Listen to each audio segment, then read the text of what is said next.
What's up, internet people? We're back on Apps Advice Corner. I'm a random guy on the internet who gives random advice to random people, for better or worse.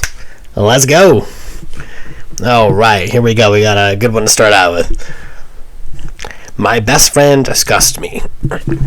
My best friend, who I'll call M, is getting married next week, and I honestly think I might hate her right now. I can't believe I'm writing that, but her behavior generally makes me feel ill.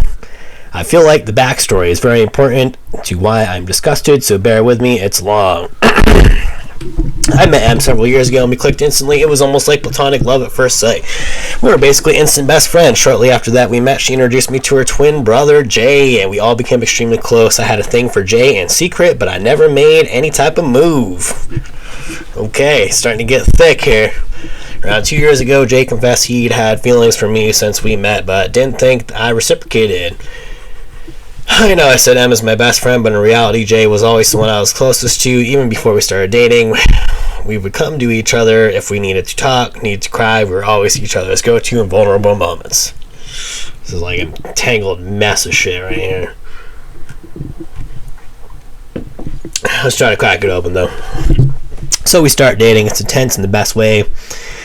Damn, this is long. We start talking about getting married and starting a family. He asked me to move in with him. M is thrilled because we're going to be real sisters. Okay.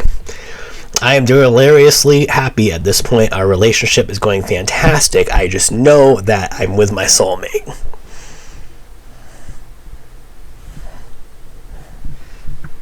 Or so I thought. A traumatic event happened. I'm not going to say what because it's not my story to tell, but it led to Jay going into a self-destructive spiral, as a lot of young men do. He had how much it affected him. I knew something was off, but he assured me he was fine, just processing. I went back to my hometown for a couple days.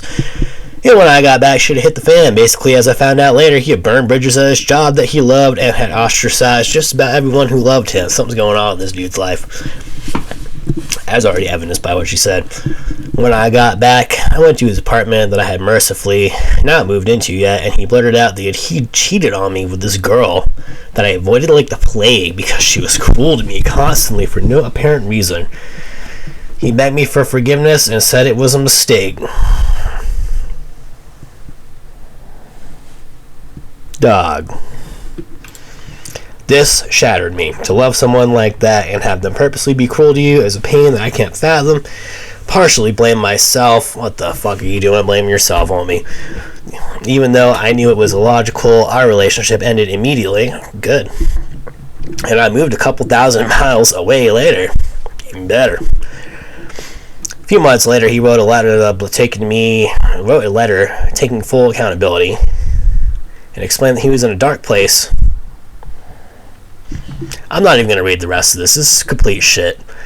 Blah, blah, blah, blah, blah. She's supposed to fly out. Da-da-da. The more I thought about it, the angrier I got. I'll just go straight to the freaking end without the edit update because that's all crap. I don't know if I'm overreacting. Maybe I am. Part of me doesn't want to pull out so close to her wedding, but the other part wants me to tell her to go fuck herself. What do we always say on this channel? Can't trust a person, you can't have a relationship with them. It sounds like there's some discord here. I ain't even got to read this to know. You're pissed. Got it. Cool. Stay away. Case closed. What's some advice you give to a high school student considering majoring in psychology? Hi, I'm getting to the point where I'm going to start applying to colleges. My dream has always been to be a psychologist. Your dream has always been to be a psychologist. Go be a psychologist. Although many people tell me it's not the best idea. Many people. Fuck many people. Do what you want to do. Many people are not you. If you want to do something, do it. I am aware that I'll need to get a PhD to get a decent paying job in the field. However, I am not sure what to expect. Well, you already know what to expect. You need to get a PhD to get a decent paying job in the field. So you know you're going to have to do some school, right? Let's go check it out. PhD. Psychology. Damn, how the hell you spell psychology? That's one of those weird ones. Yeah, we're on the money. Psychology. Cost. Here we go. Average cost for a doctorate degree. Here we go. Doctorate in psychology may typically cost about $115,000. Let's see. PhD psychologist salary low.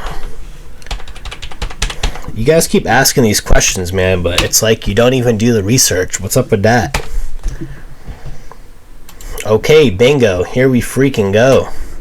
In my state, North Carolina, the 50th percentile, the median average PhD makes $105,599 a year, compared to your cost of $115,000. So if you play it right, maybe about 2 years you could pay it off.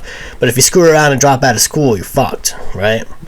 25th percentile, $95,682. 10th percentile, $86,658. Even at the 10th percentile, you can still make an insane amount of money compared to like the average Joe flipping burgers at, wherever, McDonald's, Burger King, what have you. Excuse me. Shit, man, some skilled chefs don't even make that much. Run the numbers. Seems like a good gig. If you want to go for it, go for it. It's another example. Stop thinking about what other people want. Do what you gotta do. If everybody tells you it's a bad idea, but it's your school and you have a plan, execute, man. Who cares? What can be done to make morning PT more enjoyable? This one for you Army folks. For our Army, just reflecting over the different units and leadership I've been under, PT has such a negative connotation to it. Maybe it's because it's used as punishment more often than not. Especially when it comes to running. It's because most people are fat bodies and they don't run, homie. I definitely relate and find myself dragging. I think a lot of us could. I want to instead make it a time for productive, energizing workouts, stress relief before the duty day, and camaraderie. Open to suggestions from all ranks, regions, and fitness goals. Couple things here, and this is like universal, right? You're doing some kind of organized PT, you're gonna need music, right? Tell CSM and First Sergeant, hey, we gotta have music. It's for morale. I always played music for my guys. Why not? Within reason, right? You don't want to be bumping out like residential neighborhoods. If you're gonna run, make it some kind of competitive event. Do some kind of sprints. Don't do the same freaking thing every day. Nobody wants to come do PRT every day, man. Nobody wants to run freaking 6 miles. Just because you can run a marathon doesn't mean you can lift like 300 pounds on the deadlift. Whereas Joe Schmo could probably lift 300 pounds on the deadlift. He can't run a marathon. So you gotta find that middle ground. PT is to maintain, not to build. Generally just don't be an asshole and don't make it like impossibly hard. Throw a rock in there, throw some battle drills in there, teach the guys and gals some stuff, and just have fun with it. But if you make it, we're gonna go on this 3-mile run like we do every Monday, dude, that's boring. Add some kind of competition element in there, add some kind of music in there. Maybe let one of the Joes come up with a PT schedule and just run that for a while, or let them have some kind of input. Anyways, that's my take on it. Here we go. $650 a month for the associate product manager position. Should I accept this offer? Dude. I'm 25, 3 years of working, 1 year of experience in product management. I'm currently looking for a job where I can develop my professional product owner, project manager career path. I got this offer from a prop tech startup company. They had an insightful interview with a good product. Small team with 2-year development time. Small teams are fun. It means you get to know the people more. Less corporate overhead bullshit. I mean, it could be worth it. This salary offer is hard to me maintain my daily life. However, I want to know what's the baseline for this position and if it's a good trade-off to gain more experience in a startup environment. Here we go. Another person that didn't do any freaking research, man. First off, you don't have any education from what I see.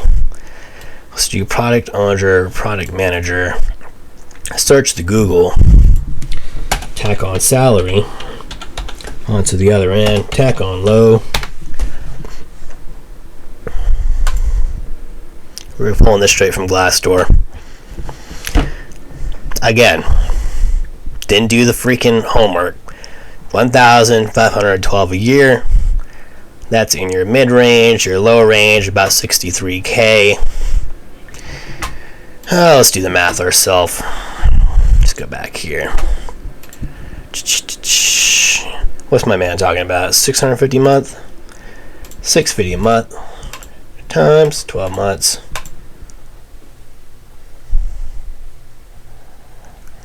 Yeah. Depends on a couple things. One, can you take the pay cut? Two, are you really that dedicated? And three, is there a better is there a better education opportunity out there that's not going to pay you swivel? That kind of seems like they're trying to fuck you over, bro.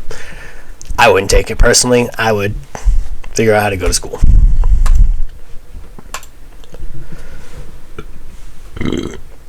Excuse me, pardon me. Okay, here we go. Our war games. For those of you who don't know, we're avid war gamers on this channel, tabletop. I don't really play a lot of, Warhammer. But I do play a little bit of Star Wars Legion, a little bit of X-Wing, a little bit of historicals like Black Powder, and mostly Revolutionary War stuff. I've been playing and running D&D for 3 years. I like D&D combat. Now I want to discover wargaming, and I want to see if we will like it or not. I saw another suggestion post with a typo here for new beginners, but I wonder, what would you say when people know D&D, but they don't have wargaming experience? Do you have any suggestion for beginners who come from D&D? Also, buying minis are not possible because of economic reasons. I use printables. There's a couple of different theories on this. You won't know until you try. Buy a cheap book, and you don't need the minis, dude. You can literally get like little blocks of wood, and that can be your unit. You can get washers. I've seen people do it with like grains of rice that they put. As long as the frontage of your unit is the same length every time, you could put grains of rice on there, paint them bad boys up, and then boom, bunch of blue grains of rice with some black hats. It's a bunch of Revolutionary American infantry, and then you paint the red ones, and boom, now you get a bunch of red coats. Easy peasy. There's ways to get around it. There's ways to play the game without investing a ton of money. And then if you feel like, hey, I like this game, then you can go invest the money. Are stationary bikes a waste of time? I'm an overweight woman who carries most of my weight in my thighs. You cannot spot reduce fat. I'm going to put that out there right now. I gifted myself an exercise bike, as I thought probably was what you meant. It could help me lose some weight, but I'm yet to see any results. I've been using it daily for a little over 3 weeks. Any suggestions or advice? This probably has to do with your eating. If you're still eating McDonald's, Chick-fil-A, what have you, yeah, you're not going to lose any weight. You cannot work a bad diet no matter how many hours you put into this bike. If you are still eating like crap, you are still going to continue to put on weight. Let's see what everybody on here says, though, on our workout. What other lifestyle changes have you made to lose weight? This guy's right on the money. Probably nothing. Oh, I take it back. I've been eating healthier. But what's healthier mean? Do you know what healthier means? Are you eating more vegetables? Are you tracking your macros? Are you going on a keto diet? Like, what are you doing? I'm not sure what I could be doing on top of that. I'm very new to this, counting calories. To be honest, using the bike is a lot more movement than I regularly get. Well, it sounds like you're building a habit, so keep the habit and then start researching nutrition and experiment and find out what works for you, because what works for Joe Schmo and what works for Susie Q is not going to work for your body. Everybody's different. Everybody has different needs. Until you figure out what you eat that makes you slim down, you ain't going to know. Probably using it just fine, but you're not going to see significant weight loss just by pedaling. Yeah, you need to do some kind of weightlifting component, right? Because muscle is shown to burn more calories than fat. Oh, bro, science is true. Lift moderately heavy to mediumly heavy, not freaking 40 reps with the bar. That's doing nothing for you. Lift heavy, mix in a little bit of cardio, eat clean, cut your sugar down to like 1 day a week, have a Coke on Sunday or what have you. But if you're slamming like a whole bunch of sugary stuff that you think is healthy from the store, and you look at the label, if you look at the label, a lot of the fat-free stuff is not healthy. It's loaded with sugar. A lot of shit is loaded with sugar. You got to look at the sugar. The sugar is what's killing you. Stationary bike definitely isn't a waste of time. I concur. If you do intervals on that bike, oh my god, you'd be burning calories crazy. Use a TDEE calculator. Never heard of that. Let's check it out. Search. Oh, here we go. Total daily energy expenditure. It's an estimation of how many calories you burn per day when exercise is taken into account. Okay, so another bullshit calculator on the internet that doesn't take into account anything besides the numbers you put into it, which may or may not be accurate. Ooh, okay, here we go. Am I the asshole for telling her to get over herself? I got a dog 2 years ago, Corgi. She's very much so my sidekick. I've been with my fiance for 5 years. My fiance does like the dog, but she's currently pregnant and experiencing massive migraines and been snapping at everything. I'm going to put this out there, regardless of whether you're pregnant or not pregnant. Other people don't deserve your shitty attitude. If you're having massive migraines, that's not the world's problem. Don't inflict your shitty attitude on other people. If you can't be nice, keep your mouth shut. Keep your opinions to yourself. So every morning when I get up, I find my fiance already awake and at the table relaxing. As soon as I get out of bed, my dog goes nuts. It's like super energy where she's running sideways, barking up a storm, jumping from the bed to the floor a million times, which tiny dogs do, of course, causing the apartment to shake because it's old as fuck. Cool, etc. And I'll sit there and sing made-up songs to her just to fuck around with her. And it's pretty noisy and I can be loud. It's just my way of interacting with my pet. I also have ADHD. Is that diagnosed, or are you just saying that because of TikTok? So I'm fully aware that I can be ridiculously loud, and sometimes I simply forget to tone it down. I mean, when you're playing with your animals, whatever, dude. I love my animals. Got my little sidekick right here. Da-da-da-da. My fiance has complained about it a few times, and I'll absolutely try to tone it down for a while, but as fucked up as it sounds, the second she stops complaining, it's out of sight, out of mind, I start doing it again. If I catch myself, I apologize immediately, but sometimes I don't catch myself doing it. It sounds kind of like a push-pull situation. So on one hand, you got to tone it down. On the other hand, she doesn't get to inflict her shitty attitude on other people. So it's about a 50-50 balance here. She's been getting up earlier than normal because she said she needs peace and quiet away from you and the dog because she can't hear herself think. Okay, it sounds like she already solved the problem. She's getting up early. When we get up and then she starts getting migraines and being overall pissed off. Again, your migraine is not an excuse to inflict your shitty attitude on other people. But now she's complaining because I can sense her not in the bed anymore. Probably after 20 minutes of her being gone, her warmth no longer there. Then I'm wide awake, the dog senses it, and the dog goes apeshit because you're awake, because the dog loves you. So she's now getting pissed because she thinks I'm purposely not letting her have space, purposely annoying her with my behaviors. I'm not truly, but it seems like it, I guess. I've tried just laying in bed for a while so she can relax, but I get stir crazy, and I also feel like I should have to stay in bed so she can be alone when I live here too. You do live there. But she flipped this morning. I felt her sneaking out of bed this morning at 5 a.m. and tiptoe out the room. I watched her sit at the table with her book, which, is her right. She can read, she can get up, whatever. Well, the dog saw me awake and immediately goes ballistic, jumping on the bed, wanting fucking Sarah. She comes in and says, "Will you guys calm down so I can have time to myself for once? This is the move here, dude. Get your ass up, put a leash on your dog, go outside, and, go for a walk." I just side-eyed her because I'm getting pissed at this point. Her demand, she says, "Well, again, you are not allowed to inflict your shitty attitude on other people just because you're upset." I tell her to get over herself. Not the best response. Just because she's pregnant doesn't mean I have to change who I am or change how the household works or change my dynamic with the dog. Put the leash on the dog and go outside, dude. Just break off for a couple hours. Or hell, freaking go somewhere. She immediately left after telling me to go fuck myself and won't answer my call. She's been gone for 6 hours. You got a combination of hormones, shit that probably shouldn't have been said. I'd say just give it some time, and if it shakes out, it shakes out. But at some point, you gotta be like, hey, I can do this if you'll do Y, and if y'all can't come to an agreement, that's on y'all.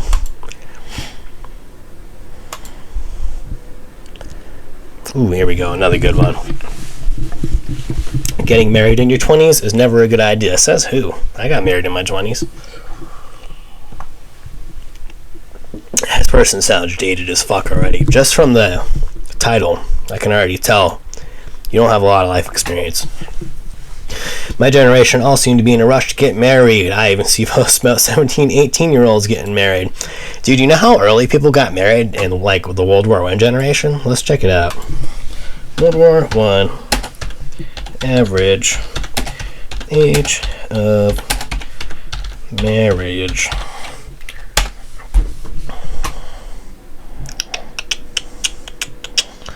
Let's see. 1910s. Median age at first marriage. Okay, cool. So males, look at that. 25.9. Females, 21.9. Ooh, shocker. Let's do World War II. Put a little space there. Excuse me. Pardon me. It says United States Census Bureau. Here we go. So it looks like from 1890 all the way into about the World Wars one around, we're sitting somewhere between 25 and somewhere around, you know, World War I kicking off. Nazis are storming Europe. Your great grandfather is going to kill them bastards. Freaking looks like we're dropping off for the dudes around somewhat around 24.